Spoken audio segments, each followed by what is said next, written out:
Big item this week, obviously, Senator, was the work on the redistricting plan for the next 10 years. Yes, and I'm on the redistricting committee in the Senate, and so we had about 3 hours of testimony and discussion, and much of it really focused on policy discussion.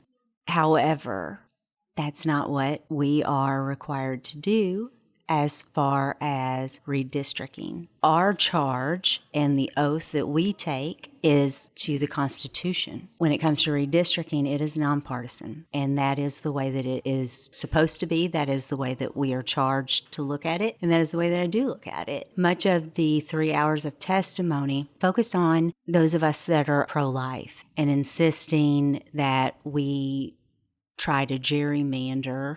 However, again, the problem with that is that is not in line with the Constitution, and that is not in line with our oath of office and what we're doing. I'm 100% pro-life. I've had 9 years of votes that prove I'm 100% pro-life. Not one vote has ever not been. To me, life begins at conception, but redistricting does not take any of that into account. Redistricting is about representation, proper representation. We do it every 10 years based on the census. And because people move, because states grow or states shrink, areas grow, areas shrink within the state. So that's what we're still kind of struggling with in the Senate. Didn't get it done this week, but next week we will get it done. We're really butting up against filing. Filing opens in February, and so people need to know where the district lines are, right? So that's going to be incredibly important for us to focus on next week and get it done. We hear a lot in that regard about the necessity for an emergency clause in order to get this out the door, say by the middle of next month, third week, whatever. Is that as necessary as we're hearing, in your opinion? It is, because any bills that are passed without an emergency clause goes into effect on August 28th. If we had an emergency clause, we can have it go into effect before the primary date. When people go to the polls for the primary vote in August, we need to know who you're voting for, right? And the folks running need to know what district they're running in. So it is incredibly important that we get that done. I know a lot of your time is being spent on a lot of items, not just on the books right now in terms or on the agenda for the legislative session this year, but looking ahead as well. And one of those things you're looking at is homelessness in Missouri. I am. I have really started researching what some other states are doing on homelessness. As chair of the Joint Committee on Child Abuse and Neglect, one of the things that has been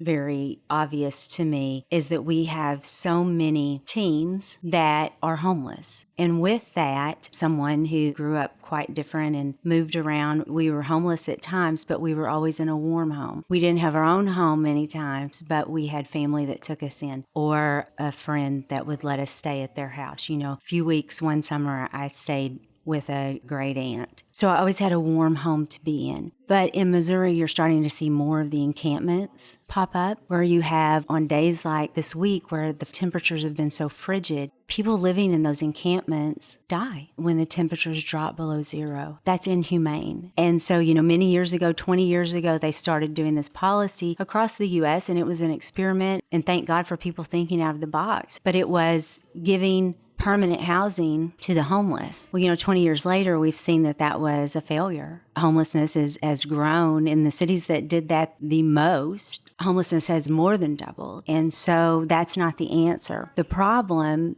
is not treating the root. There's a UCLA study that found more than 75% of the homeless population have a serious mental illness, and that 75% also have a substance use problem. Someone who advocates for more mental health funding and helping those with mental health needs. That's one of the things that have been ignored when it comes to homelessness. The different plans that I'm looking at, the ones that appear to be successful, are the ones that are no longer doing that long-term permanent housing for homeless, but are doing short-term housing, but with services tied to that. So mental health services mandated for that short-term housing. And that's helping people get out of the situation that they are in, get healthy, and then they can be self-sufficient, and they can be able to buy their own kid a Happy Meal because they're getting a check at the end of the week after working a great week. And those are the things that make people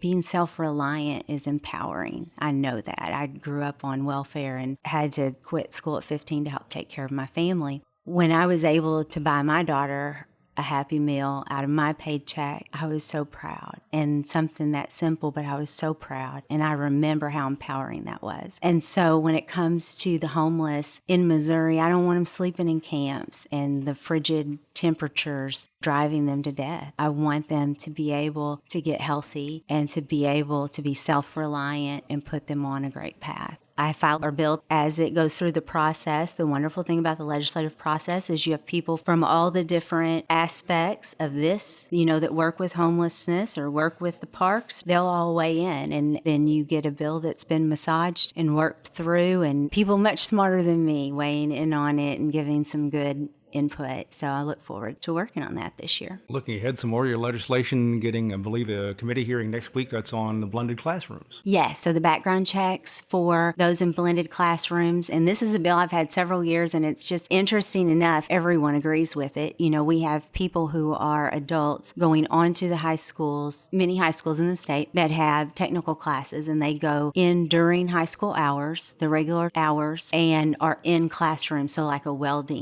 a technical class for welding or cooking. And then you have adults there next to 16-year-olds or 17-year-olds. Well, one of my technical program teachers said, "Hey, Ollie, we literally have someone that has been convicted of meth charges sitting next to 16-year-old girls, really having a problem with this, that they don't have to have background checks, but, everyone else that volunteers with the school does." So the hang-up has been, there's some back and forth with the FBI and the troopers on how those background checks are supposed to be done. And anyhow, we got that all worked out last year, but not in time to get it across the line. So I'm really hoping, we have our committee hearing, I'm really hoping that we can get that taken care of this year quickly. And that'll give our schools the ability to have some background checks on the adults coming in during school hours.